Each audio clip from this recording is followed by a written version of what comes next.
Waiting in the wings. We were talking about faith. He's the principal farmer. That's right, at your faith farm.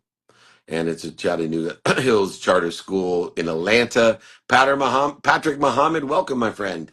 Welcome. How are you? Can you see me? Oh, I can see you. You are a beautiful soul. Can you Oh, see me? just a reflection of you. How you doing today? Oh, that's so kind. I'm doing much, much better now that I talked to Melissa and you.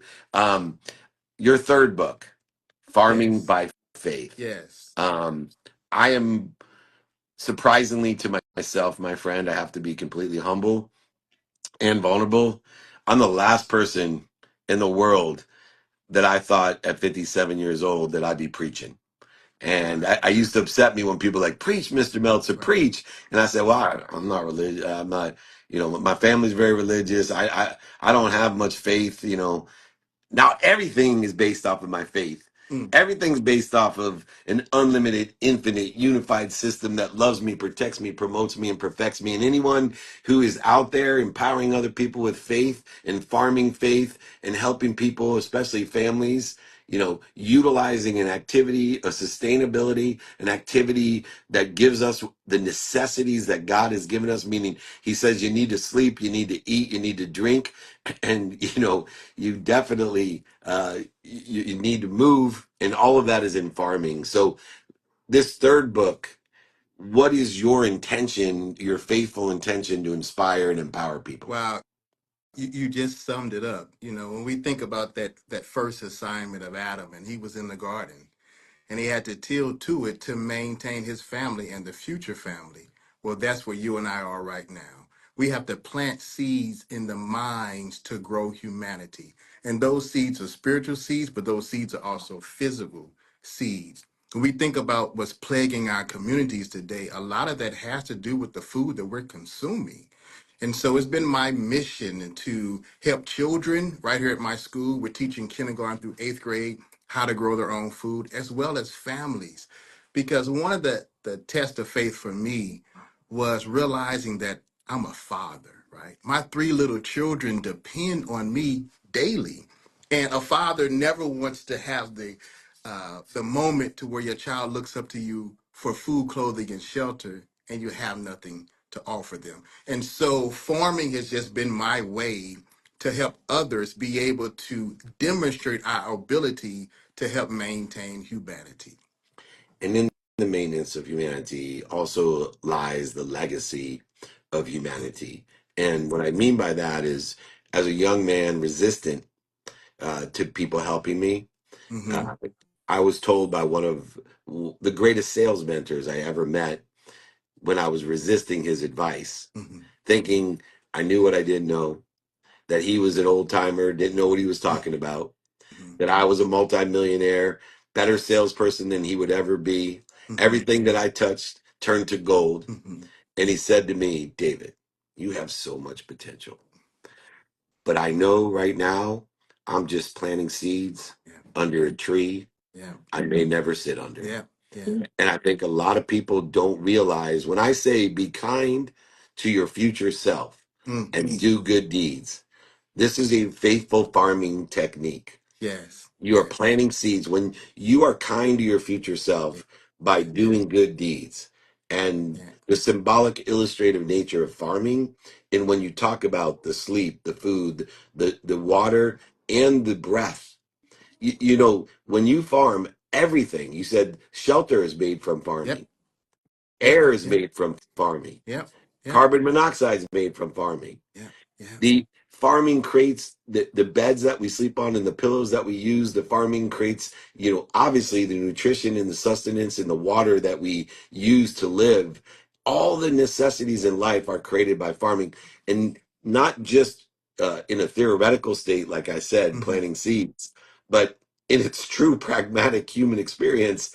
Yeah. Without this skill set, we are at a loss. What are some of the actual programs that you're starting with? Because we always have to lower the bar with kids. What are Yes. some of the projects that you're working on so we can help fund these projects, elevate your book, and get more people to utilize, your philosophies and carry them forward and amplify them? Absolutely. So if you put it in a movement, it's kind of like an anti-drive-through movement, right? Yeah. I'm trying to encourage children to tell their parents, like, hey, mom, dad, don't go through the drive through. Take me to the grocery store. Like, let's shop the perimeter of the grocery store and buy those fresh fruits, vegetables, meat, cheeses, right? Let's go back home. Let's prepare those meals together. Because what we're missing, David, is the regenerational farming. Your grandfather, my grandfather had certain skills that you and I missed because we were in the rat race of life. And so, trying to get children and families back into that conversation about how to best raise the family, farming unifies that. So, at the school, we do something called From Seed to Seed, where every child plants a seed. They have to nourish that seed, take it to a seedling, then they transplant it to our farm and take it all the way to harvest. And that's so the slow food movement. So we have recipes that we have that families have to do with their children.